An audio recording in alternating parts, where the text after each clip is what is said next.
If you surrender, you should be treated as prisoners of war. But if I have to storm your works, you may expect no quarter. That was Nathan Bedford Forrest. My name is Kevin, and this is History Goon.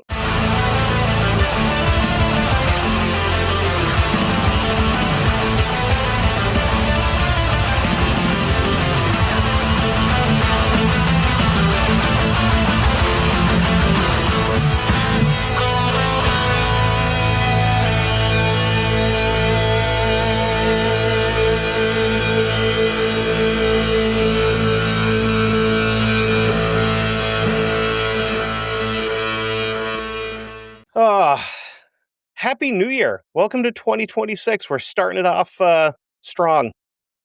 Remember when I said a while ago I wanted to cover some more scumbags on here? Here's one that has very few gray areas. The fact that he was a Confederate lieutenant general didn't make him a bad person necessarily. I think if you were to look at a lot of Confederate generals, yes, they were on the wrong side and they were fighting for the wrong thing. Not necessarily bad people. Bad idea, yes. Absolutely. Bad people, not necessarily. The fact that this guy was born makes him a bad person. He started early and continued to be an absolutely awful human being until the day he died. Friday, January 13th, 1821, and the fact that he was born on Friday the 13th, that was not lost on me, and it makes so much sense. He was born in Chapel Hill, Tennessee. He was a twin and the only one of the two that would survive. He was named Nathan after his grandpa, and his middle name, creatively, came from the county he was born in, Bedford. Mom and Dad built an 18 by 20 cedar cabin that the whole family lived in, with a garden and a small orchard on the property alongside Dad's blacksmith shop. It kind of goes without saying that the family barely scraped by. Kind of an underestimate to say that they just scraped by. They made ends meet through the work that Dad was doing, making tools and other things in his shop. It's the 1800s. He's probably making horseshoes and nails and stuff like that, but also making tools because you couldn't just go buy tools. You had to make them, which not necessarily a bad thing. Honestly, there's parts of this period of time that if they were happening now, I'd be very happy with. Like small businesses making things instead of importing from foreign countries that you buy and then it falls apart, then you buy it again. Or you overpay for in the first place because it doesn't cost as much to make this item as it's being marked up and sold for. Just me, Obviously, like medical technology and stuff was pretty not good back then. A lot better now. But the way communities worked back then was a lot better than it is now because you actually had to know your neighbors. You had to be friendly with your neighbors. Most of the time, we're going to get into a couple instances here with this guy. But he's also a scumbag. So that goes without saying. That goes without saying that they weren't necessarily the greatest people, as we've already said. Most of the sources that I found said that both of his parents were at least 6 feet tall. And considering this is the 1820s and the average height for women is 5'4", and for men it's 5'8", these are big folks. Not some giant muscle head, but just kind of long and rangy, term I would use is wiry. The kind of guy that you don't really want to fight with, even though he looks like, a tree branch, but his entire life being nothing but manual labor and hard work makes him very, very strong. Matter of fact, I know a guy that is, if he's 5'4", that's saying something. He's maybe 130 pounds. If you were to see him, you'd go, oh, I could kick this guy's ass. Until you realize that, he runs a trash removal company and he's up at 2:00 every morning out in his truck and then manually throwing trash cans into the back of said truck. And then to watch him get into a play fight with a guy who's 6'2" and 280 pounds, former bodybuilder, former football player. not at like any level, but like high school.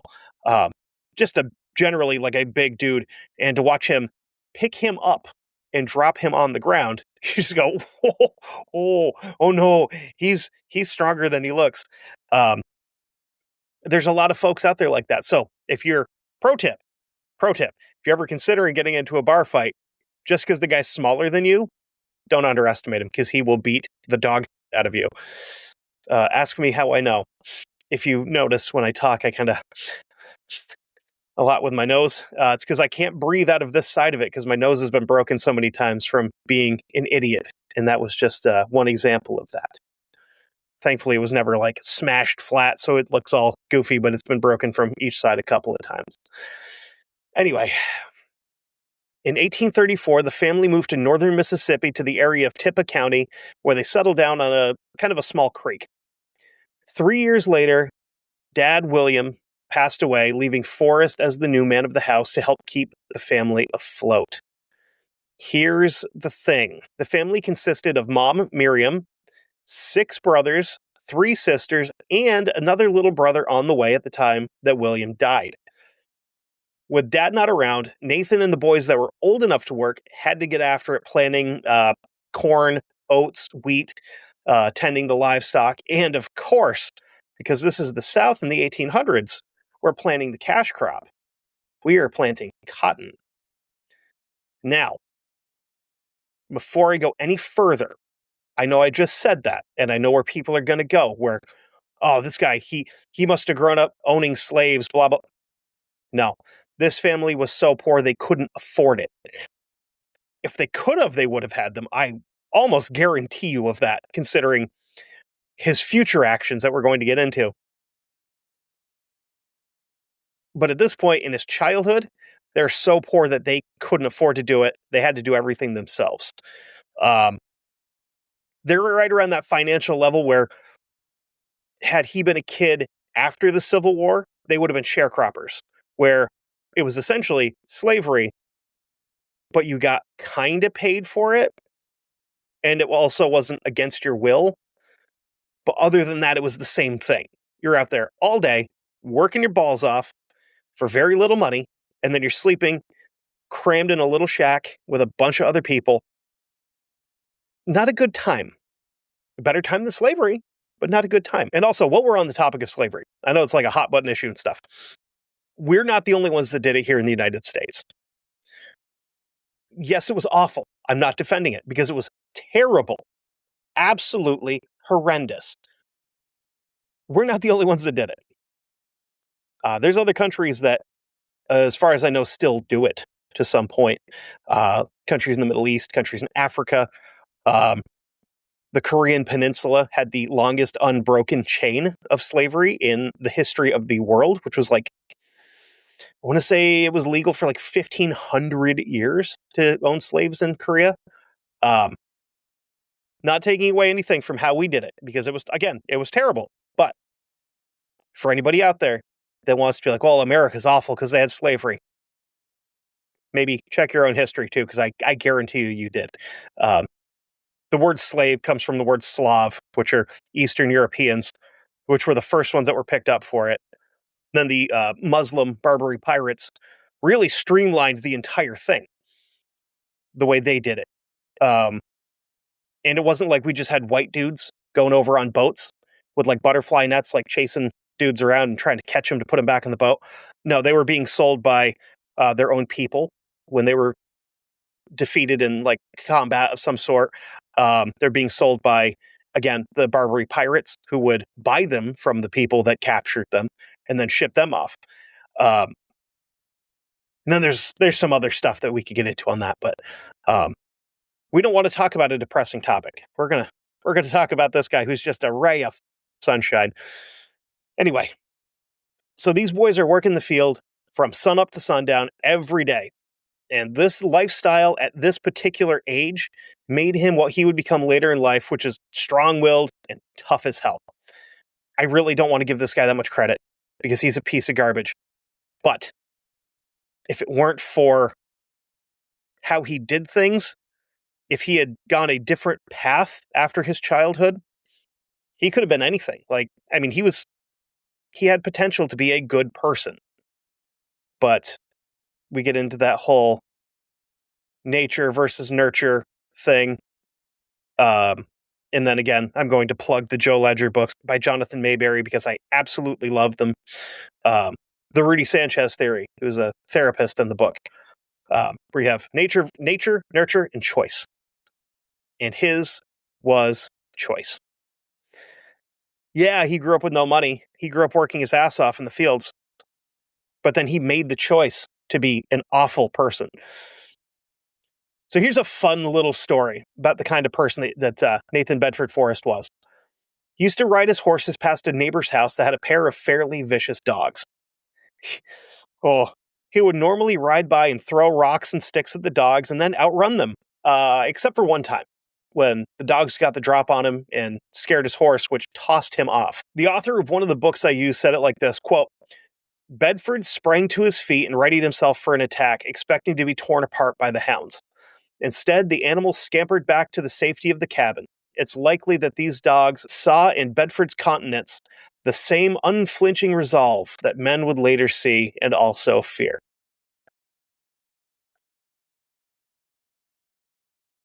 I had such a hard time with that book. And we'll get into why as we go, because it's frustrating. Another animal-related tale from his early life came when his mother and sister were off to see a neighbor. They were attacked by a panther. Panther, mountain lion, catamount, whatever you want to call it, it's all the same thing. It's a giant cat that will rip your ass in two. If you've ever seen some of the backpacks that guys out on the West Coast, like in the Pacific Northwest, make when they're out like bow hunting that they use to not be attacked by panthers or mountain lions or whatever they call them out there, it is wild. It looks like something out of like a medieval movie that they'd be like, this man has to go into battle immediately because he's indestructible. Anyway, the cat jumped onto and dug into the horse and caught his mom on the shoulder and neck. The horse bolted and knocked the beast off, but Mom was pretty banged up when she arrived home.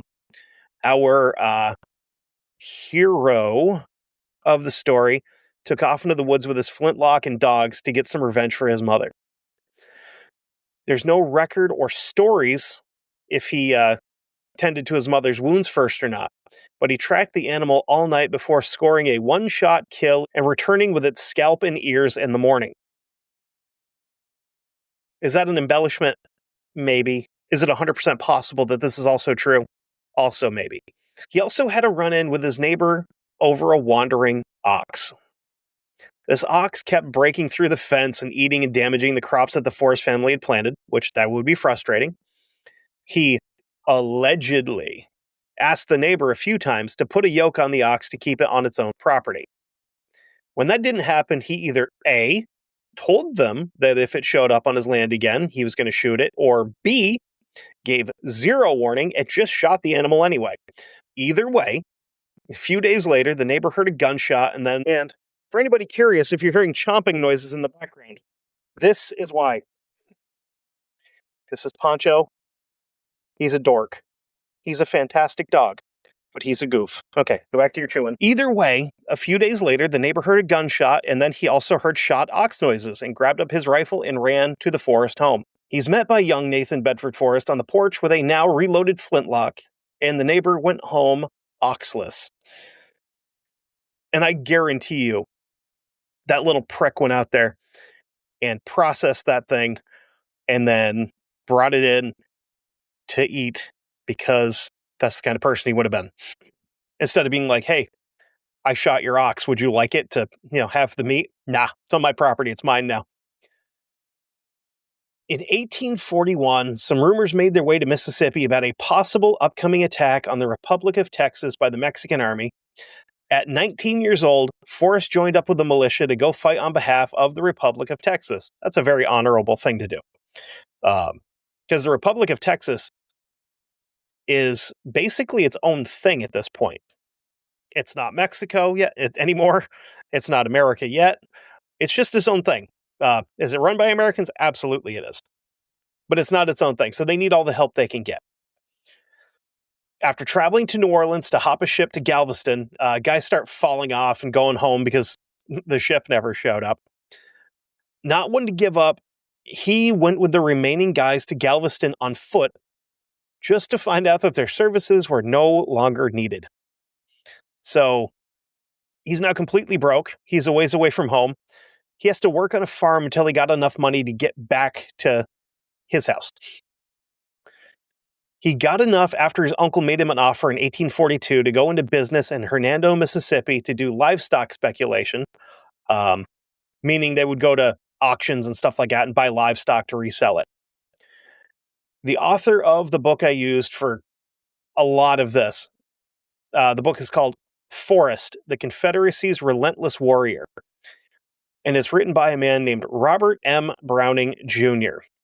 Called him, quote, a sober, energetic, and honest man. What I can gather from looking into the author's biography, it looks like he specializes in the time frame of the Civil War.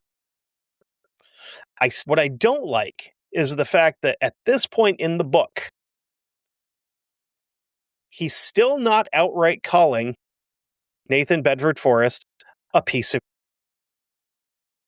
and that will be a running theme through this entire book, where he is at points almost apologetic for what he did, for what Forrest did. He glosses over a lot of stuff in his adult life that may not have fit the narrative of the book, but that doesn't mean it shouldn't be told anyway. And I'll get to that part. I'll go more into that part when I get there. Anyway, March 1845, he witnessed an argument between some planters and his uncle and stepped in basically to tell them that 4-on-1 is not a fair fight. One of those planters then pulled a pistol on Forrest and fired. Whether he actually shot first or if we have a Han Solo situation here is completely unknown. We don't know who shot first. What we do know is that one of the bullets aimed for him hit and killed his uncle. Forrest was slightly injured, but he wounded 3 of the 4 men, which is pretty impressive because this is back in the time of everything being like cap and ball, black powder.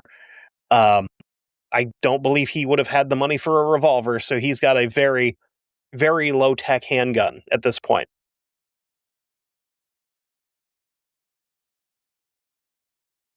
So, so he may have like shot 1 or 2 and then just beat the crap out of the third. It's hard to say, or stabbed him or something. So he would be charged and released for this, where the other 4 were sent off to the pokey. Not long after his fight, he met Mary Montgomery, who would become his future wife. They'd have 2 kids, William Montgomery Forrest, which that name sounds like it comes with a slave ownership card, in 1846, and Fanny, who died, unfortunately, at the age of 5 from being born in the 1840s. Old Nate is getting bored with the livestock game and decides he needs to open up a new business. It would end up starting a stage line that ran from Hernando, Mississippi to Memphis, Tennessee, which is only 26 miles, but still back then, that would have been a pretty good jaunt. That's a day trip, basically. Like going there and back is going to be an all-day thing. Another business that he got into was buying, selling, and trading what he referred to as quote unquote farm equipment. So if you're not picking up what I'm laying down by that, it means he's buying and selling slaves. He also opened a brickyard which failed and cost him a small fortune when it went under in 1849, but the slave business was doing so well that he moved it and the family up to Memphis in 1851. And again, this author said something here that made me kind of wonder. I don't know where he was going with it, but I'm going to tell you exactly what he said. He says, quote, it's going to be hard to get through this with a straight face. Forrest was kind to his slaves and dressed and fed them well, as good business would dictate. He also refused to separate family members. For reasons we'll get to later, again, I think this dude is either full of or trying to treat him with kid gloves. Some of you may already know who Nathan Bedford Forrest is and what he did. I am fairly confident that he didn't treat his slaves like real well, or like people for that matter. So, going from there, let's see what a local newspaper from the time said about him being just the most kind slave trader that you could ever imagine. Parson Brownlow had this to say, quote, Mr. Forrest is a sin-hardened Negro trader and livery stableman out of Memphis. Forrest was one of the biggest slave traders in Tennessee at the time, and it's pretty commonly thought that he sold not hundreds, but thousands of slaves to the tune of a few $100,000. And of course, why be a lone scumbag when you can go into business with others? He was first in partnership with, and this is a name right here, Seaborn S. Jones. At one point, he was under investigation for selling 37 people that had been imported illegally. And not long after that, Forrest Jones and Co., Negro Mart, burned to the ground. I'm not kidding. I am not kidding. I didn't just call it a Negro Mart because I thought it'd be funny. That's what this place was called. And this is disgusting. So after this place burned to the ground, he claimed on the insurance that, quote, 2 pieces of inventory had been lost. Meaning, 2 human beings died in a fire. But because he owned them as property, to sell them as property, they are technically considered inventory. Find somewhere comfortable for that to sit in your brain for a minute.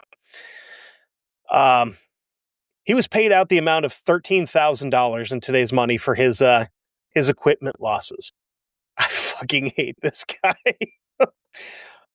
Kevin, do more historical scumbags. They're great. They're so much fun. Mm-hmm. And it seems like for some reason, the only 2 that I've covered that have been like super scumbags have both been slave traders, which is odd. Well, I mean, one of them wasn't trading slaves. They were just, they weren't people. They just lived in a country that he owned. And if they didn't make him enough rubber, then he'd cut their hands off and kill their families and burn their entire villages to the ground. As you do. His second partnership would be with Bird Hill, who was a more experienced manager of Negro Marts. So it wasn't just the one. There's apparently a chain of Negro Marts. And I know, I can see my face. I'm too white to be saying that word. But, spoiler alert, there's another word that he uses pretty frequently that I have in quotes in this that I'm not going to say. It starts with the same letter, and it ends with a much harder R. That's insane. Like, I read it and went, oh, God. Like, I can't read that. So his third partnership was with Josiah Maples, which didn't last very long. Then he went back into business on his own before he finally reunited with his original business partner, Jones. When he was working with Maples, a newspaper that was following his business venture found he had a very interesting quote-unquote product for sale. And that product was the daughter of Frederick Douglass, who, if you don't know who Frederick Douglass is, I'll probably try to cover him at some point in time. Oh boy.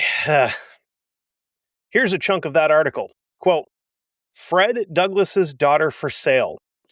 Among the servants offered for sale by a Mr. Forrest of Memphis, Tennessee, is a girl who is known to be the daughter of notorious Fred Douglass, the quote-unquote free abolitionist. She is said to be of the class known among the dealers as a likely girl and is a native of North Carolina. She remembers her parent very vividly, having seen him during his last visit to the Old North State. The Memphis Avalanche suggests that as Fred is able to make the outlay, he should either purchase his own flesh and blood from servitude or cease his shrieks over an institution which possesses such untold horrors. I couldn't imagine just being like, hey, either buy your kid back or quit bitching about slavery, Is it really that bad if you can't afford to? That's pretty gross. That's pretty gross. In 1858, he was elected as an alderman in Memphis. By early 1859, he had acquired a couple of huge cotton plantations in Coahoma County, Mississippi. These plantations made so much money that he closed down all of his slave markets and paid all of his attention now to the plantations. So, yeah, he's not selling slaves anymore, but he's still profiting off of them. By 1860, the now 39-year-old, 6'2", 180-pound Nathan Bedford Forrest has built up holdings of upwards of $1.5 million, which is in that period of time money, which is insane. That's so much money. The thing is, the United States are coming to a bit of a crossroads in the next 12 months or so. Some states are looking to end slavery, others aren't. Mississippi is one of those that aren't. Some people in the South are in favor of the idea of ending slavery. Nathan Bedford Forrest is not one of them. I know, it's shocking that the guy who made his fortune selling humans like used cars isn't in favor of ending slavery. Hell, the guy who would be elected president would have this to say, quote, "My paramount object in this struggle is to save the Union. It is neither to save or destroy slavery. If I could save the Union without freeing any slave, I would do it. And if I could save it by freeing all the slaves, I would do it. And if I could save it by freeing some and leaving others alone, I would also do that. What I do about slavery and the colored race, I do because I believe it helps to save the Union. And I forbear because I do not believe it would help to save the Union." That was not future Confederate President Jefferson Davis. That was future United States President Abraham Lincoln. So think about that. They don't teach you that one in history class now, do they? For anyone that's not familiar with how the battle lines are drawn for the Civil War, it looks a lot like this. The Union states consisted of Maine, New Hampshire, my home state, enders of the Battle of Gettysburg, Vermont, Massachusetts, Rhode Island, Connecticut, New York, New Jersey, Pennsylvania, Ohio, Indiana, Illinois, Michigan, Wisconsin, Minnesota, Iowa, Kansas, which Kansas is its own can of worms. We'll get into that at some point in time because that is bad. California, Nevada, and Oregon. Confederate states consisted of South Carolina, Mississippi, Florida, Alabama, Georgia, Louisiana, Texas, Virginia, Arkansas, North Carolina, Tennessee. And if you're thinking I missed some, you're kind of right, because there's also the border states that had slavery but stayed on the Union side. And I think these were more out of wanting to not get completely obliterated as collateral damage in some cases. Think of it kind of like this. They're cool with slavery, but if it meant not getting burned to the ground as a giant battlefield, they would give it up if the Union won. Or if the Confederacy won, they could keep doing business as usual. Those states were Delaware, Maryland, Kentucky, and Missouri. And West Virginia, which wasn't a state until the western part of Virginia seceded to become a member of the Union. So everybody that wants to think that West Virginia is just like this backwards, out of touch state, in this case, they were on the right side of history because they're like, this is pretty gross. Let's secede and not do it. Beginning in December of 1860, Southern states seceded one after another, but in April of 1861, Fort Sumter, South Carolina was shelled and eventually surrendered to another guy I'll have to cover at some point because he has such an awesome name and he wasn't nearly as much of a scumbag Confederate as Forrest. He's kind of that opposite end of the spectrum with him where he was a Confederate general because he was Southern. Not because he felt one way or another necessarily about slavery, which we'll get to that point with this guy. He was a military man, and he thought, if my state is being attacked, it's my duty as a military officer to go defend it. His name is Pierre Gustave Toutant Beauregard, who has a much different ending to his story in the Civil War than Forrest does. Again, the author of this book makes it seem like Forrest was just a man pushed to defend his country, when in fact, he was a greedy slave owner and a traitor. Oh, if this war doesn't turn in his favor, he loses everything. Simple as that. He joined the Confederate Army in June of 1861 when he, his younger brother Jeffrey, and his 15-year-old son, William, all enlisted as privates under Captain Josiah White's Tennessee Mounted Rifles. And the mounted rifles thing is something that's not going to go away throughout the war. He's very good on a horse, which, credit to him, the kind of fighting he was doing on horseback and the skill that he had doing it is impressive. This is Forrest's jam. He was always a good horseman, and so much so that a month later, the governor of Tennessee, Isham Harris, called him to Memphis to form his own battalion of volunteer cavalry. Shortly after this meeting, he was commissioned a lieutenant colonel, because back then you could just straight up buy your rank, because if you had the money to furnish your boys with horses, tack, and guns out of your own pocket, you could just become an officer. And that's a thing that happened a lot throughout history, especially like the British Empire. Like when we talked about Fred Burnaby, he was an officer because he had the money to pay for his commission. Thankfully, for the most part, that's changed now, where it's now merit-based. Where, I mean, yes, you can start off as a lieutenant if you have a college degree, but that's a little bit different than just being like, here's $20,000, I want to be a captain. In the ad he posted in the Daily Appeal out of Memphis, he asked guys to bring their own horses, pistols, and preferably shotguns. And again, if you're not familiar with shotguns and what they can do to a human body, they're pretty not good. Especially back then, because these would have been like 8 or 10 gauge, which are bigger than 12 gauge.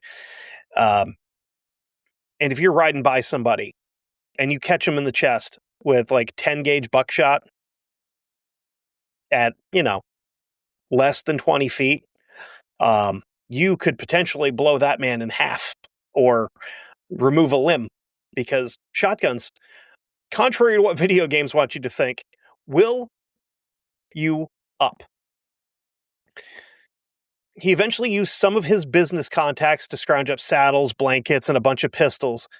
But what makes this tricky is that all of his supplies had to be grabbed on the down low, because they were stockpiled in neutral Kentucky, with the pistols being stashed in sacks labeled as potatoes and the saddles labeled as leather and coffee, which part of that's true. Saddles are made of coffee. On the way back from Kentucky with the supplies, he was joined by members of the Boone Rangers, the first company in his battalion, including their families, because back then, war was still a spectator sport. If you ever watched any like Revolutionary War movies where there's like this giant battle and there's just some dude sitting on his porch watching it, this was still the case here. He did run into a slight hiccup near Mumford, Kentucky, when they met up with some members of the Home Guard of Mumford. This was the first time he would use this little bluff technique, right? He lined up his uniformed men in a few rows and then stacked the families behind them, so that when the train on the Louisville-Nashville Railroad passed by, what they thought they were seeing was a full-blown regiment instead of a very, very small force comparatively. He would drill the troops at an old fairground in Memphis, and since he's Nathan Bedford Forrest, he, of course, brought 47 slaves to work as what the author called, quote, teamsters, which is a gross misrepresentation of what they would actually have been doing. Teamsters implies that they have, like a union or, rights.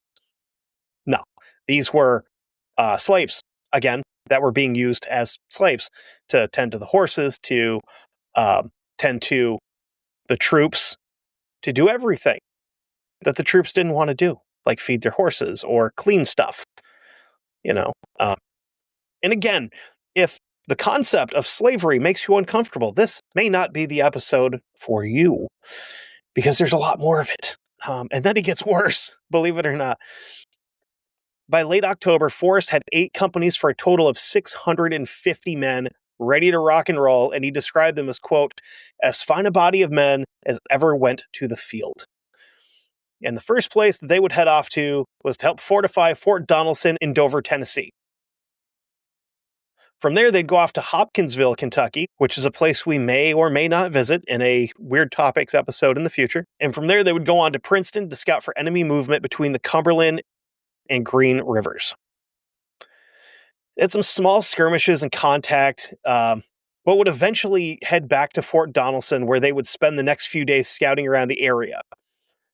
4 days before he and his boys arrived, a Union force of 15,000 men and a gunboat hit Fort Henry, which is about 20 miles west of Fort Donelson, led by notorious lightweight and OG cigar aficionado and future president, Ulysses S. Grant. And I say future lightweight because, yes, he liked to drink. But a lot of the stories are like, he would have a glass of whiskey and be on his ass.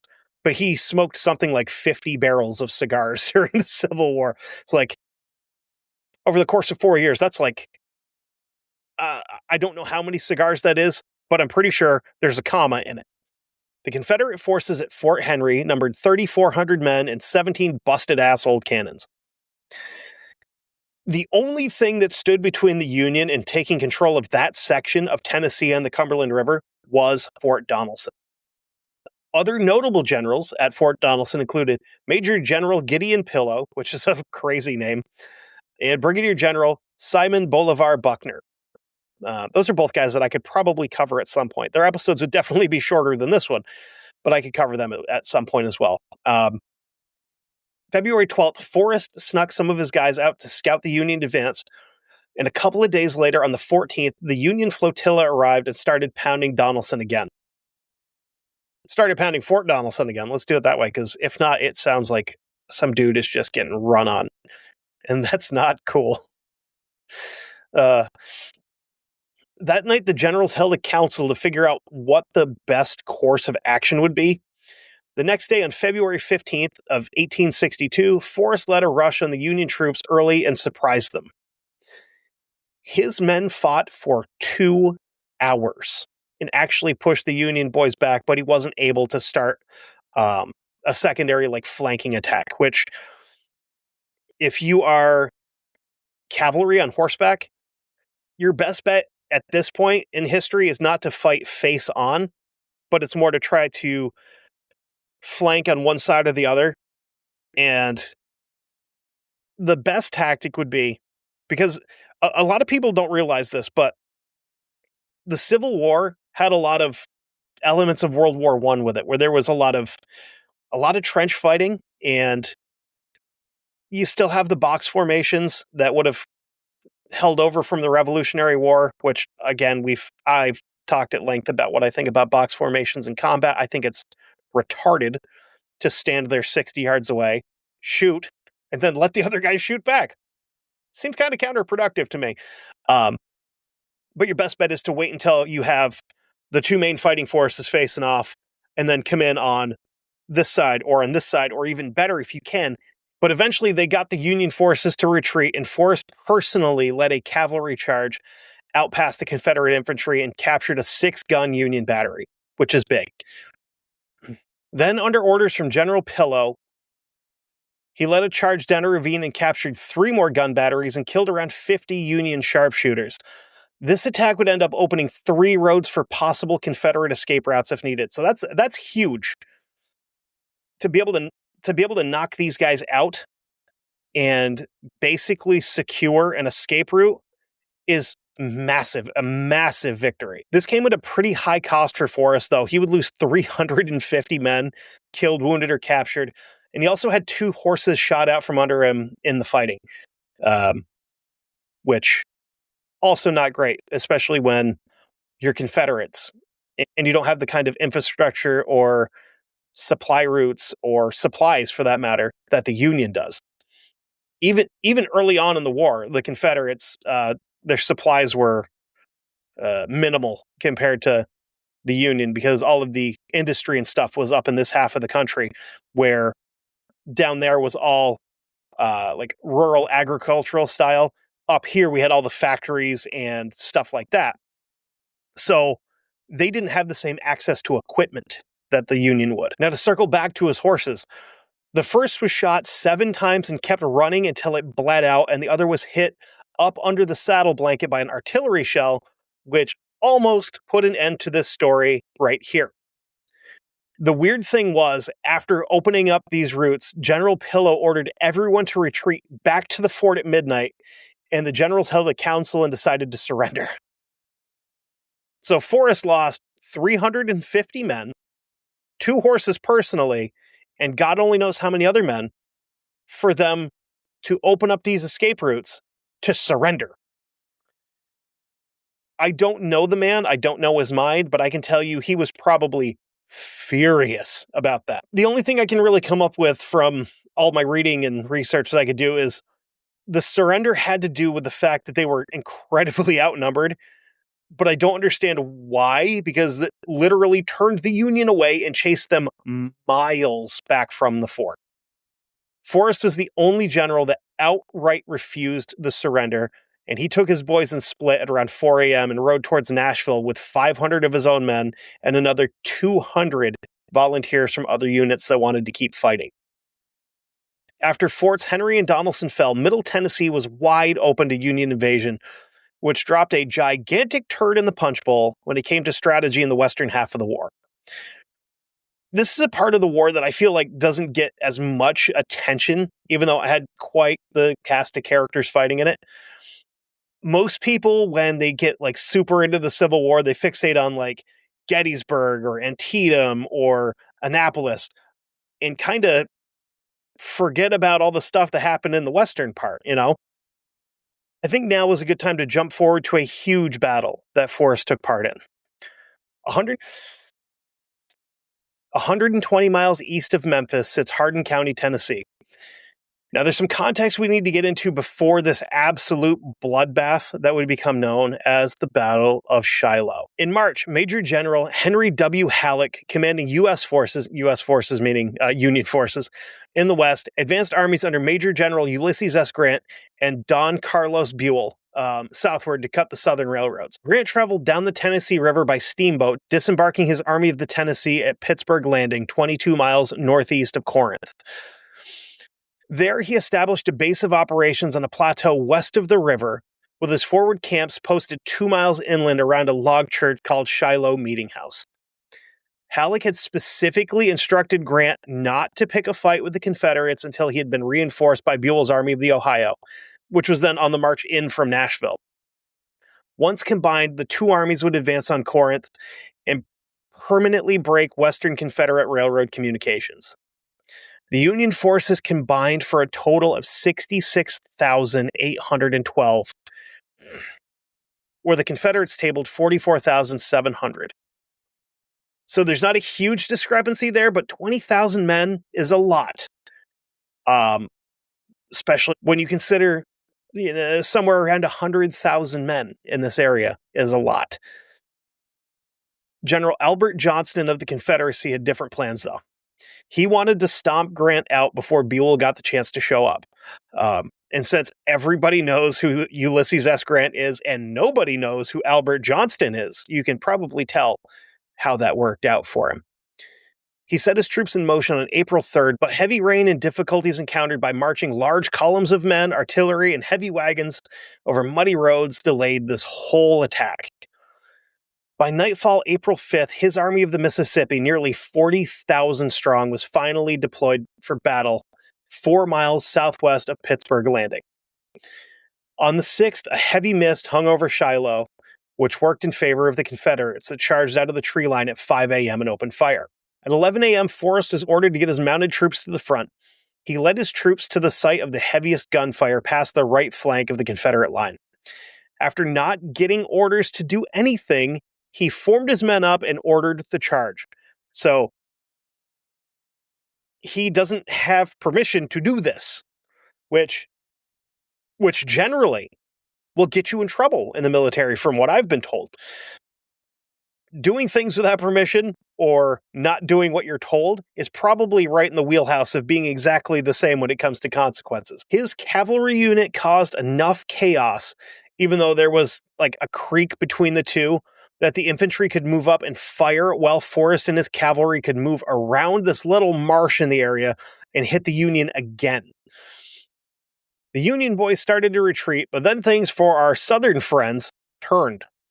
General Johnston took a bullet to the leg and bled out, which would put PGT Beauregard in charge, which is not a bad thing.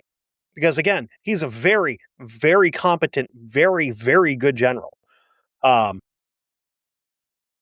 Put it this way, if Beauregard had been a Union general, we would know a lot more about him. We would think more favorably about him than a lot of people do. Because a lot of people just go, oh, he had a gray uniform, he must have been a bad guy. Not really. So in the grand scheme of things, Forrest didn't play a huge role in the first day, and he ended up scouting after dark. He sent word back that the Union was scrambling and waiting on reinforcements. He wanted to attack right then and there, but never got word if he could or not. When he got back to the headquarters tent, he told the higher-ups that they should either attack before reinforcements got there or retreat, saying, quote, if the enemy comes for us in the morning, we will be whipped like hell. He got told to go back to his unit and get some rest. One of those little moments in history that had one word been different, it would have changed everything. Because if they had gone in there when these guys are scrambling and waiting for reinforcements, when they are still in fighting shape, they probably would have wiped the floor with the Union. But because somebody was overthinking stuff, this battle continues. So the sun comes up the next morning after the Union troops had been reinforced like Forrest had warned about. The Northern boys attacked just before daybreak. Forrest guys had done a sneaky the previous day, though. They stripped the Union soldiers that they had captured of their uniforms and wore those as they rode into the attacking Union troops, which confused them enough that the Confederates captured 50 of them. That's got to be a complete mind to be like, it's not quite daylight out, but you know the bad guys are over here. And you start charging out towards them. And then you see your guys running back to you. And you're like, we didn't know the cavalry took off already. And then all of a sudden, the guy next to you, his head just explodes because he got shot with a 12 gauge. And then you're like, hey, I think they might not be our guys after all. The Confederates fought, but the numbers caught up, and Beauregard called for a full retreat, and Forrest's unit remained on the right flank. The next morning, on Tuesday, Forrest was doing some rear guard duty, and he ran into 2 battalions of Union cavalry. And being the kind of guy he was, Forrest waited for the accompanying foot troops to cross the creek and then charged them. As he and his guys charged, they got flanked by the cavalry, who they, in turn, chased off. Again, I don't like this guy, but damn if he wasn't a good general. You know, he was a very, very competent, leader, which is unfortunate because he's a piece of shit.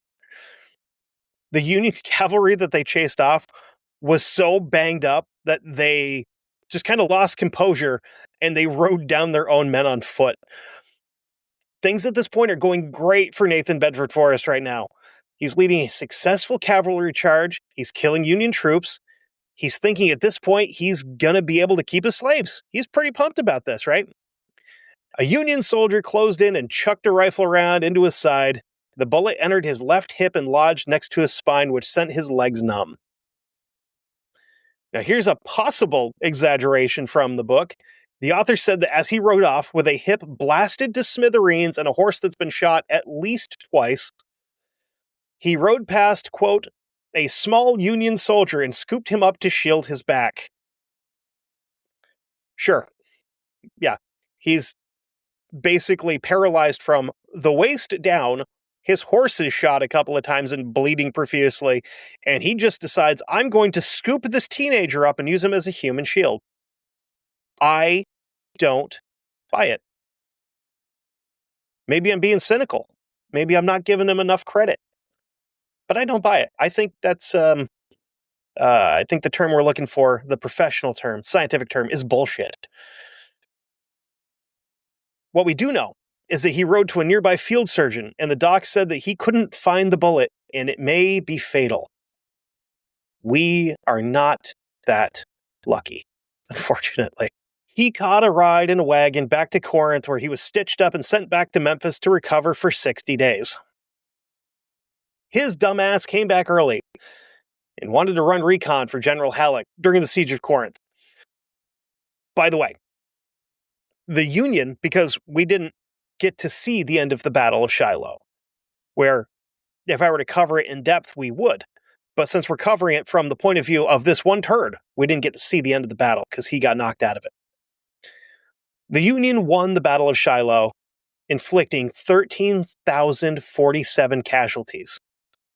That includes 1,754 killed, 8,408 wounded, 2,885 captured or missing. The or missing part is where it gets foggy a lot of the time. Because honestly, if you're missing, you're probably dead. So that number, I mean, conservatively, is probably closer to, I don't know, probably closer to 1,900 dead, if you wanted to really dig through the bones and try to figure it all out. Nathan Bedford Forrest is included in those casualties. During this siege, he's running recon and his horse jumped over a fallen log, and when he landed weird on his saddle, his wound reopened. He's sent back to Memphis for a few weeks to get stitched back up and to have the bullet removed. Because the first time they couldn't find the bullet kind of sucks. You could die. We don't really know. You could fart just right and be paralyzed from the waist down. This fall not only reopened the wound, it dislodged the bullet, and they found it and removed it. Which I hate. I hate that he survived this. So it's at this period of time that Nathan Bedford Forrest earns his nickname, which is unfortunately pretty cool, right? Considering who we're talking about. He's got a really cool nickname. They start calling him the Wizard of the Saddle, which the whole wizard thing is going to come back up in a different aspect later. Not like a Gandalf way either. That'd be way cooler, but no, it's not that. There is white involved, though. There's a lot of things he got up to over the next few months, but we really just need to jump ahead to July of 1862. Because in that period of time, he's basically just doing a bunch of reconnaissance riding and interfering with supply chains. The book goes into a ton of detail about all these raids and stuff, but they're all the same. Like, it's like 40 pages of, he raided this place, he raided this place, he stopped a convoy of equipment here. Rinse and repeat. It's all the same stuff.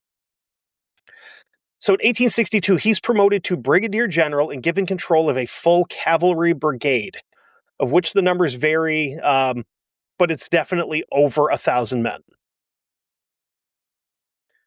He goes back to doing a bunch of raiding through Tennessee under orders from General Earl von Dorn, where he was responsible for destroying a Union supply line that actually delayed the attack on Vicksburg for quite a while. It was like, if I remember correctly, I think it was like 3 or 4 months that this attack delayed the attack on Vicksburg by. Which, I mean, it's hard to say. If the attack had happened earlier, would it have ended the war earlier? Would other things have changed? It's that whole butterfly effect thing, where if he hadn't done this, maybe something goofy happens, and that leads to the Confederates winning at Gettysburg. Who knows? It's all part of the plan, basically, where you can speculate and kind of like Monday morning quarterback the whole thing, but we'll never know. We'll never know that if he had not done this, that it would have led to this, or that this would have happened instead. History's weird like that. I keep running into stuff like that where you kind of think about it and you go like, what would have happened if, good one that I think about a lot. What would have happened if the U.S. never got involved in World War I? Where would that have landed? Would Hitler had been a thing? Would Germany have just gone back to normal and, not had people spending $2 million on a loaf of bread for a little bit before Hitler took over? Which, for all the terrible, horrendous that he did, he actually stabilized their economy pretty well. But it's so weird to kind of get into that mindset of, well, what would have happened if things were different, In December of 1862, he was moved to the command of notorious all-around bad general Braxton Bragg. When he got there, Bragg told him he had to create a new brigade of 2,000 men, and all he had were untrained green troops. Oh, and most of those dudes didn't have weapons, which is cool, too. He trains these turds up so that he now has 3 full regiments, which is 3,000 men from Tennessee, and his Alabama regiment of another 1,000 men, plus 6 more full companies, which is about 600 or so, and a small artillery battery. So grand total of about 5,000 men under his direct command. That's a lot. Next stop, September 18th, 1860, the Confederates and Union square off in Chickamauga, Georgia. I have been to the Chickamauga battlefield. Personally, it's the most like Civil War looking battlefield you could ever imagine. Like if you were to close your eyes and picture a Civil War battlefield, it's exactly what Chickamauga looks like. It's a lot of open fields, farmland. Like the stockade fencing and everything. It looks like a Civil War battlefield out of a movie. I highly recommend anyone that has any interest in the American Civil War that lives in the South or, Indiana, because they were sent there to fight, including a lieutenant that got blasted in the chest with a cannonball and it took his head off and created a crazy ghost legend. But that's for a different time. Anyway, most of these battles could be full episodes on their own, and who knows, maybe someday they will be. I mean, I'm going to start working on some Patreon stuff. Patreon.com/1159media. There's some speculation that Forrest's cavalry charge was the first contact during the battle, which probably pissed Bragg off because someone was doing something. The big problem for the Confederates was the Union had some pretty kick-ass generals present for this little shindig. William Rosecrans was a badass. George Thomas earned the moniker the Rock of Chickamauga for his efforts in turning back the Confederates too. George Thomas was a badass. The Confederates were led by, again, not good leader Braxton Bragg, James Longstreet, who will be an episode because he was pretty pivotal to the Confederate force during the entire war, and he fought at some huge battles, and a guy with a great name, Leonidas Polk. Good name, not a good general. Inept is the word that I would use there. Oh, and the Union also had these neat things called the Spencer repeating rifle that could fire about 20 rounds a minute compared to the less than stellar rifles the Confederates had. So Chickamauga was a very rare win for Bragg, but we have a little conversation between Bragg and Forrest after that's kind of funny. It's pretty one-sided, though. It goes like this, quote, "I have stood your meanness as long as I intend to. You have played the part of a damn scoundrel and are a coward, and if you were any part of man, I would slap your jaws and force you to resent it. You may as well not issue any more orders to me, for I will not obey them. And as I say to you, that if you were ever again to interfere with me or to cross my path, it will be at peril of your life." Apparently, another officer ran after Forrest and said, quote, "Well, you're in for it now." To which Forrest responded, quote, "He'll never say a word about it. He'll take no action on the matter. I'll ask to be relieved of duty and sent to another field, and he won't say a word about it." No, I went Southern there for a second. It's fun. We're going to do that. And I'm also going to play some, like, mint julep music with it, too. He was transferred to another general who he also hated. So he gave up his officer commission and went to President, quote unquote, President Jefferson Davis. And Davis did something insane. He pretty much turned this psychopath loose on his own recognizance to run amok with cavalry in Mississippi. He was bad enough with adult supervision. And you've just turned a kid loose in a toy store. To go forward, we have to go back a few years to 1861 and the creation of Fort Pillow, built by and named for Gideon Pillow, who was the Confederate Brigadier General. And this is about 40 miles north of Memphis. The Confederates built it, but by May of 1862, the Union had steamrolled in and taken the fort. But they didn't do anything to reinforce it. Terrible idea. Instead, they relied on gunboats in the rivers to work as backup and defense. Which, again, you think Civil War, you don't necessarily think aquatic combat. But the riverboats were pretty rad. The fort itself was built on a pretty high bluff and was protected by 3 semicircular trenches and an 8-foot-tall parapet that was surrounded by a ditch. This ditch was going to be bad for the defenders in the upcoming battle because they couldn't fire on the attackers without getting all the way up to the top and directly into enemy fire. Union Major Lionel F. Booth was in command of the fort in 1863, and he had with him 277 men assembled from Tennessee. Most of them had been, at one point, under the command of Nathan Bedford Forrest. So we have traitors amongst us. You know, guys that were like, I don't really want to die. I want to lose. These gray uniforms suck balls too, so we get some blue ones. He also had something else that Forrest was about to be real upset about. 305 men of the 6th Colored Heavy Cavalry and 2nd Colored Light Artillery. A good chunk of these guys were former slaves. So you could just imagine how he feels about that. Treating them like people. Savages. Who would do such a thing? So all that plus the fact that back in January, Lincoln delivered the whole Emancipation Proclamation thing. Forrest is a touch miffed. The entire month of March, 1863, at least he waited until March and not February, because that would have been inappropriate to do what he's about to do during Black History Month. The entire month of March, 1863, he led his, quote, cavalry department of West Tennessee and North Mississippi, which consisted of 7,000 men on raids through West Tennessee, capturing Union soldiers and supply lines. By the time Forrest arrived at Fort Pillow, Brigadier General James Chalmers had surrounded the entire site under orders from Forrest. So he's not there yet, but his guy that's there has got good orders to keep this place surrounded. We're not letting him out.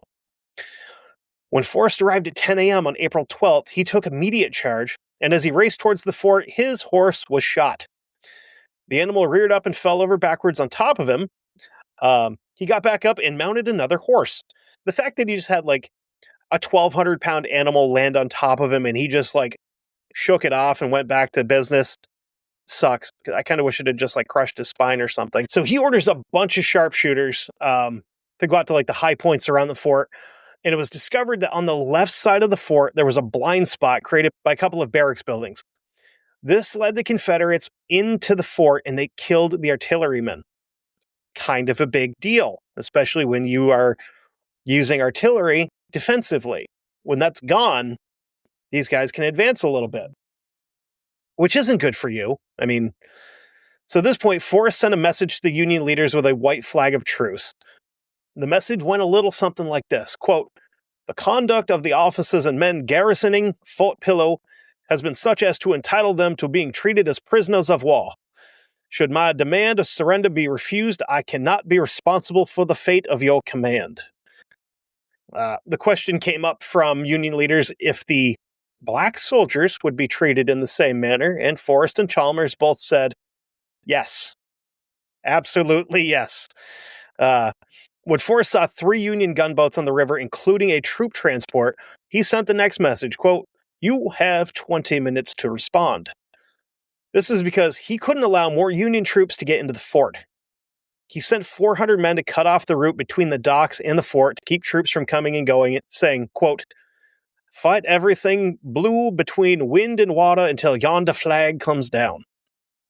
I'm getting very foghorn leghorn with this, and I'm okay with it because I know that that's not like a real Southern accent and it might bother people, but if you're bothered by me doing a fake accent and not the content of this guy's character, I cordially invite you to suck it. Seeing the troop movement, the Union leaders get pissed, thinking that this was all a ruse to set up another attack, and sent back a message reading, quote, "Your demand does not produce the desired effect."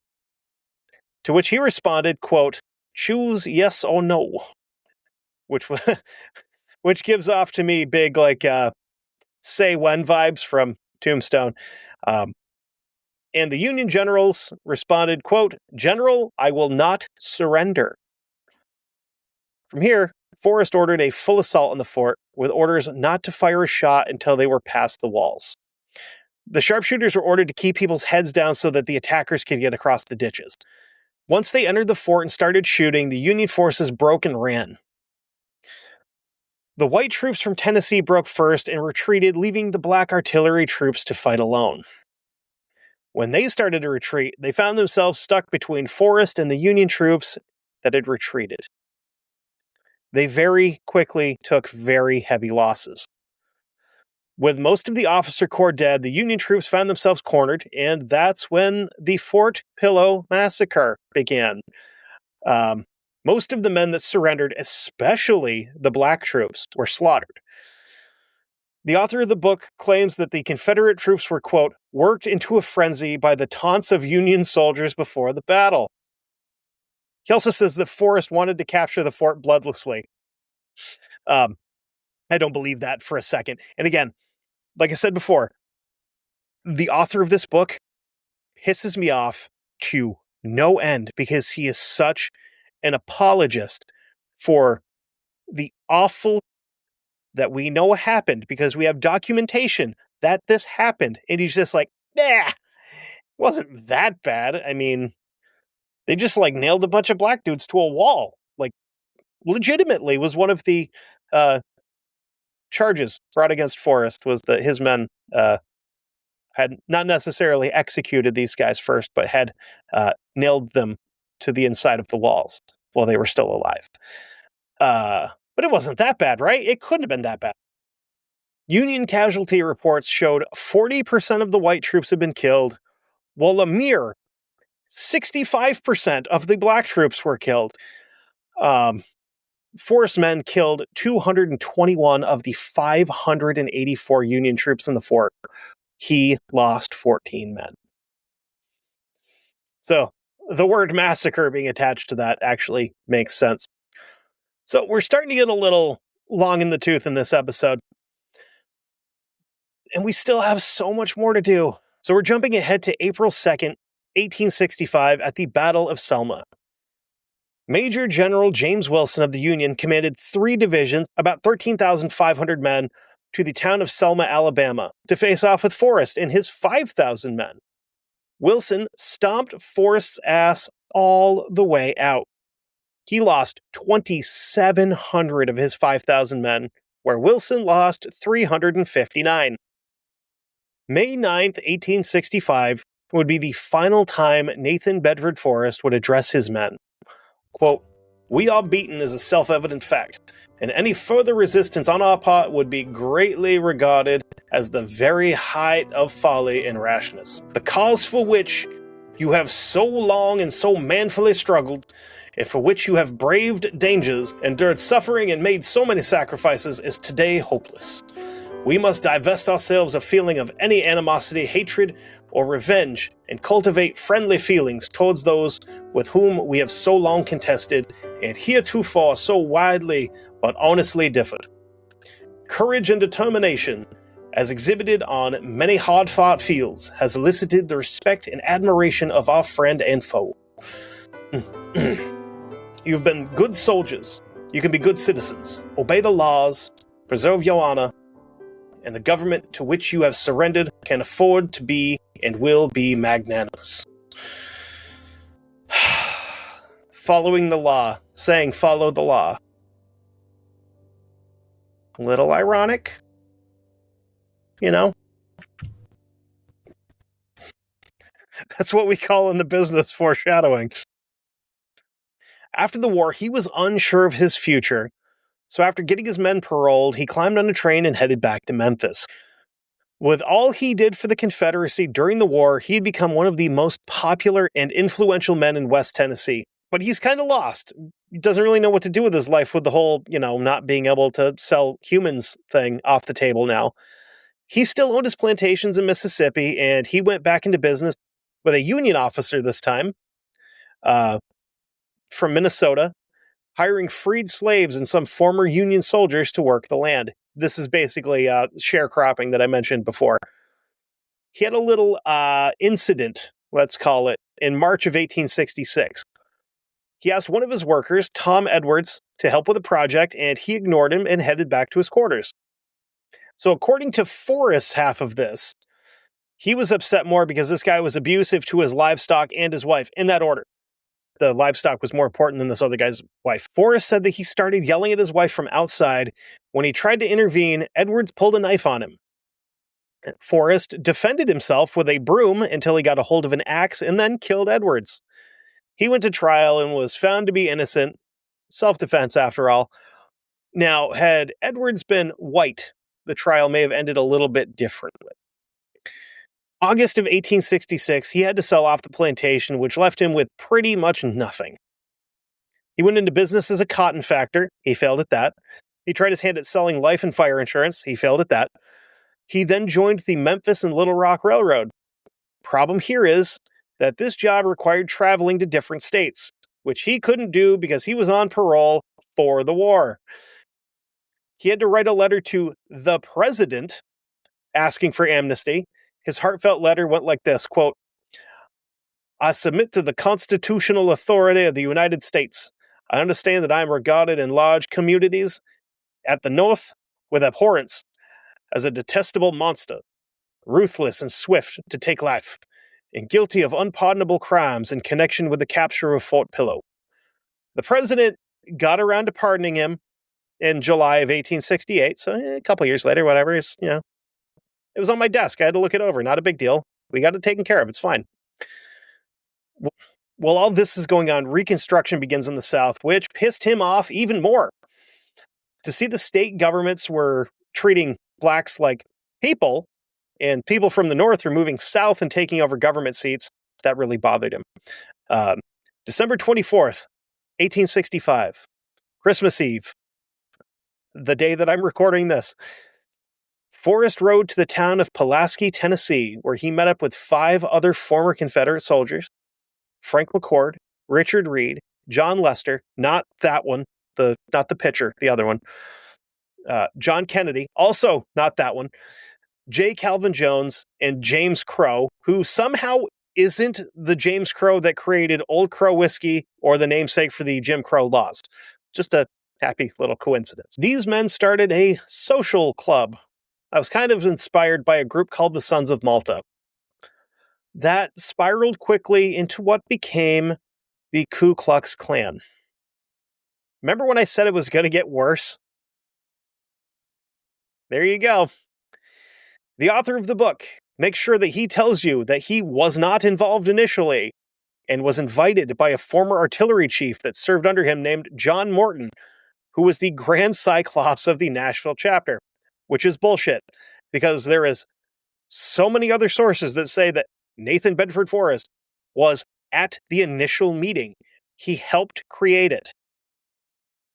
And considering he was the first Grand Wizard of the Klan, he was most likely involved from the jump. Oh, also, Grand Wizard, Wizard of the Saddle. Where did that come from? He was involved with it, though. That's this guy. So before I get too in the weeds with it, the Grand Wizard is the highest ranking member of the KKK. During the meetings, when asked for nominees for leadership, someone yelled from the back, "The Wizard of the Saddle, General Nathan Bedford Forrest." And with that, he became the Grand Wizard of the Invisible Empire. These nerds. Now, I know I just ripped off some crazy titles. So let's go through them all because they are all equally silly. We have Alien, which is a non member, Ghoul, which is a regular member. Okay, and anything that sounds like a word that should start with a C starts with a K because, we got a thing with Ks here. Okay. The next one sounds like an exercise for the ladies. This is the Kleagle, which is a recruiter. The super badass and wicked cool Nighthawk, which is security. Kligrap, which is the local secretary. The Clud, which is the local chaplain. The Exalted Cyclops, which is the chief officer of a clavern. Clavern, which is like tavern with cla at the beginning of it instead, which is a branch.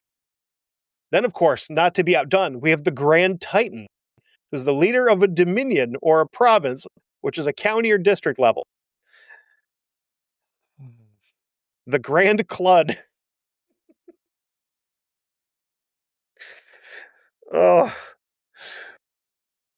sounds like something that would clog a toilet. The Grand Clud is the state chaplain. Again, not to be outdone. The Grand Dragon, which is the highest ranking officer in a state or realm. The Imperial Scribe, which is the national secretary. The Imperial Clud, which sounds like it clogs a fancy toilet, which is the national chaplain. And the Imperial Wizard, which is the overall leader of the clan. And again, I say, nerds. I know back in the day, they were super prevalent and super violent and awful to people. But what a bunch of dorks.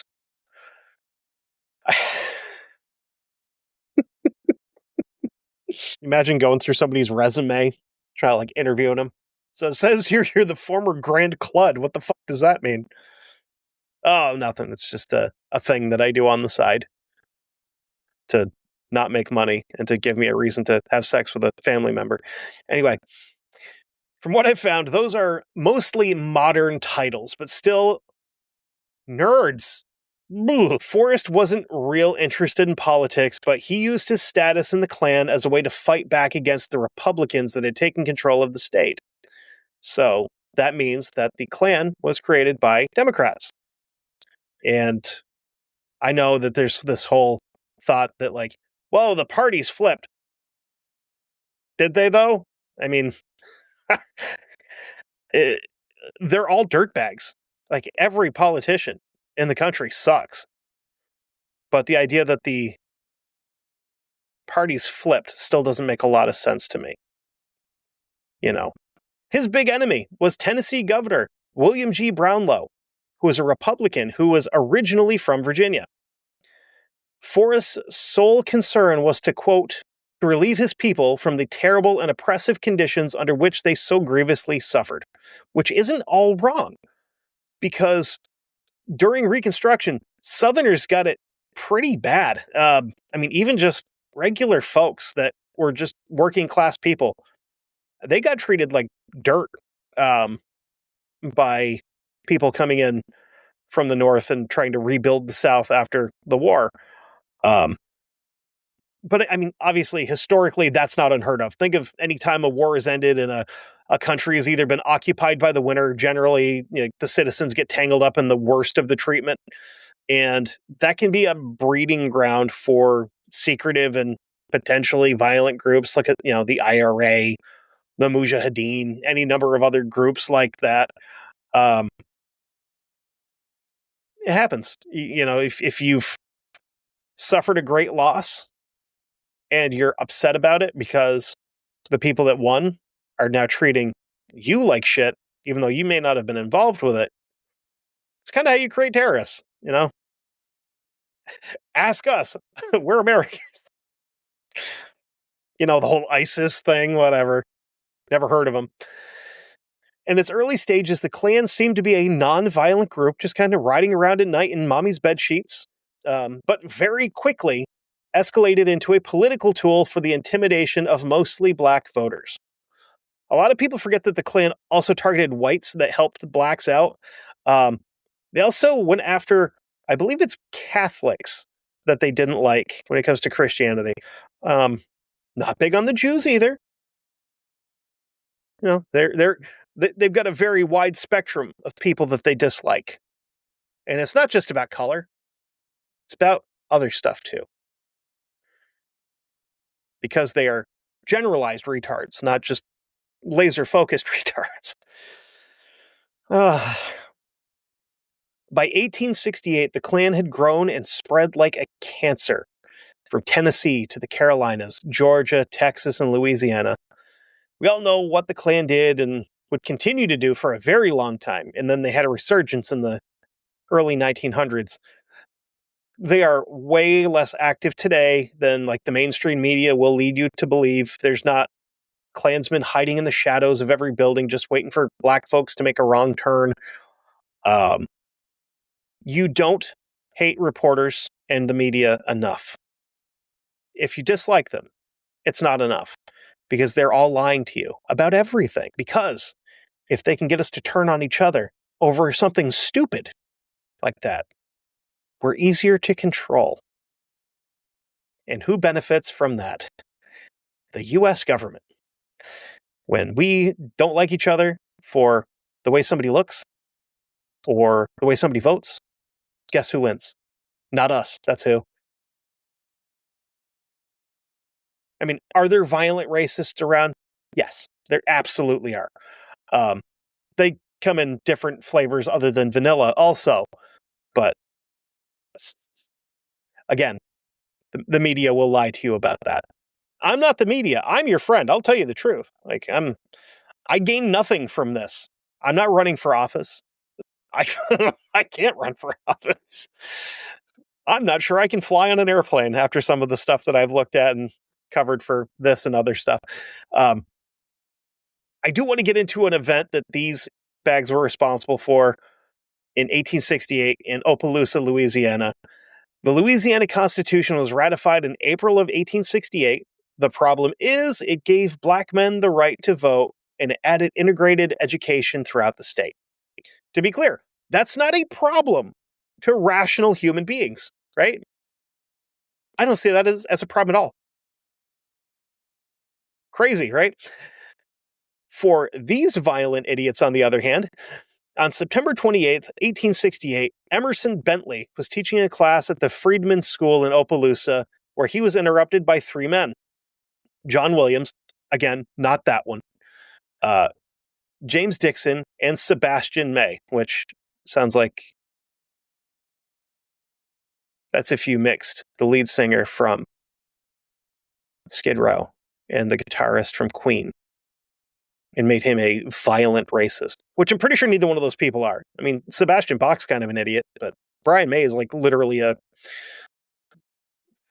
nuclear engineer or something and one of the best guitarists to ever exist, but that's not my opinion, that's fact. These guys proceeded to beat the absolute crap out of this teacher in front of his students. And the kids understandably freaked out. They ran from the classroom and shouted, "They're killing Mr. Bentley." Bentley was white, by the way. But this spread quickly into a rumor that the teacher had in fact been killed when he actually escaped and went into hiding at Republican safe houses in the area for a few weeks. A group of black Republicans started making threats of violence against the white boys, but unfortunately, the Klansmen were very well organized and had some numbers. The whites took to the streets and started hunting black and white Republicans alike. 27 of the blacks that were captured were lynched the following day. If you're not familiar with what lynching is, it's when you hang somebody, but instead of doing it the more humane way, where you drop them through something or off of something, and the rope tightening and their weight and the speed create a neck break where it's a little bit quicker. It's a lot quicker than lynching. Lynching is basically when you throw a rope over a branch or something up high. You have a noose on the other end of it, and you put it over their head, and you get a bunch of people to just pull on it until they're off the ground and they strangle to death. That's lynching. And that sounds horrible. The white mob also burned down the Freedmen's School and lynched another teacher that worked there. They left his body on display for days after that. Estimates on the casualties from this little event are pretty wild. The more conservative number is, all in all, 150 to 300 black people were killed and 30 to 50 whites were killed. And again, that's a conservative estimate. That's not lowballing it. All of this because a guy from Ohio had the audacity to move to Louisiana and teach black kids how to read and write. It's pretty up. Forrest got some more bad news in 1868 when someone he knew from the war was nominated for president. The Klan would ride through the South for weeks, attacking and intimidating black and Republican voters alike. In Louisiana, 1,000 blacks were killed to try to keep the Republican candidate from getting votes. The man who ran on a platform of, quote, "let us have peace," handily won the election, 214 to 80, making Ulysses S. Grant the 18th president of the United States. For the next 9 years, Forrest would continue to terrorize blacks and Republicans. Most of the time, they were both at the same time, until finally, some good news in this story. He died October 29th, 1877, of acute complications from diabetes. More bad news, though. His funeral procession was over 2 miles long. The crowd was estimated to be over 20,000 people in attendance. According to Forrest's biographer, Jack Hurst, writers for local papers in attendance witnessed quite a few black folks in the crowd. He would be buried October 30th, 1877, at Elmwood Cemetery in Memphis. But if you want to go, I'm not telling you to desecrate someone's grave. But if you wanted to piss on his grave, you have to go to the Health Sciences Park in Memphis. I don't know the exact location. I just know where the park is. Here's the thing that happened fairly recently in the grand scheme of things. Other than, Forrest Gump being named after him, July 7th, 2015, the Memphis City Council voted unanimously to remove the statue of Forrest from Health Sciences Park, which was originally named Forrest Park, with 2 R's in it, just like him, for our shit stain of the hour. It was named after him. October 13th, 2017, the Tennessee Historical Commission invoked the Tennessee Heritage Protection Act to overrule the city vote to remove it. Memphis then, head faked these guys, and you're like, we're going to do this thing. Look over here. We're going to go over here. They pull a neat little move, and they sold the park to a nonprofit that didn't have to follow that rule. They yanked it down immediately. Honestly, if it's the one that I'm thinking of, it's kind of unfortunate that they pulled it down because the sculptor did him dirty. And I will put a picture in here for all you folks on video. I told you guys I was going to cover some scumbags this season, and he's one of them. He sold humans like tractor parts. He was responsible for one of the worst massacres during the Civil War. He was a founding member and the first leader of the KKK. Fuck you, Nathan Bedford Forrest. Rest in piss. Sincerely, all of us that are, humans with souls and stuff. So, that, my friends, was Nathan Bedford Forrest. Sorry if this episode went a little long. Unfortunately, I seem to have better luck finding more details about bad people than I do good people. But man, next week, we're going to do some fun stuff. We're going to lighten the mood. We're going back to Canada. But this time, nobody will get all upset about me talking about Canada or the potential human rights issues or genocide or whatever they did up there. Anyway, we're going to go do some weird stuff because we haven't done weird stuff in a minute. I think the last time we did weird stuff was Halloween when we went to the Bennington Triangle. So we're going to go do some weird stuff. And then after that, the next couple weeks after that are a really weird mix of pro athlete, crime, and then more crime. The pro athlete and the crime, the first crime I mentioned, are the same episode. Because he was violent. But God, is his story interesting. And it's really not even that historical. It's just, it's somebody I grew up watching. And I just really want the opportunity to talk about him because it's going to be fun. Because he was completely out of his mind. And then after that, we're going to go do some gangster, which I know you guys like. I know you guys like that. So I've got one in the pipe that I'm working on that, man, the amount of stuff, because I'm working on it like as we speak. And I just realized I got to a point where I'm like looking at dates and I'm like, oh my God, this all happened over the course of like 6 years. Holy shit. Like there's a lot happens in that period of time. And, it's wild. One of the craziest gangsters that I have had the pleasure of reading about, and he definitely earned his nickname. But man, that was not even out till February. Again, I urge you to go over to patreon.com/1159media.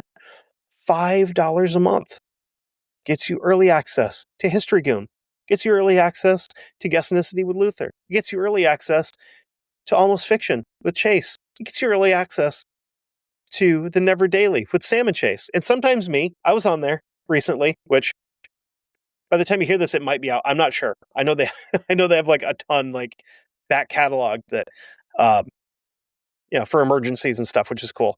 It's a very smart thing to do. I'm trying to do that myself, and I'm very rapidly running out. But it also gets you access. I'm sorry, Never Daily with Sam and Chase also gets you access to 911 calls with the operator, who might be one of the guys from the other show too. Still haven't figured it out. Like, I talked to Sam a lot. I'm not sure if him and the operator are the same person though. Huh. Son of a bitch. Anyway, if you want to support me directly, I have a Ko-Fi. That's ko-fi.com/historygoonpod. Any donations there are greatly appreciated, and they go directly to me to help me with stuff like, buying books or paying my internet bill. So I keep doing this, because I kind of like doing it. I kind of like it. I'm hoping that one of these days, that I'll win the lottery and I'll just be able to do this full time, but I don't play the lottery because I suck at it. Like, I got a scratch off ticket for Christmas at work, and I won $0 on it because that's how my luck works with the lottery. Either that or I got to start betting on sports or illegal activities, but I'm not sure. I don't think you can bet on illegal activities. Anyway, we're all going to die someday. So go out and do some goon shit and leave a mark on the world. Just don't do it like Nathan Bedford Forrest. Love you. Bye.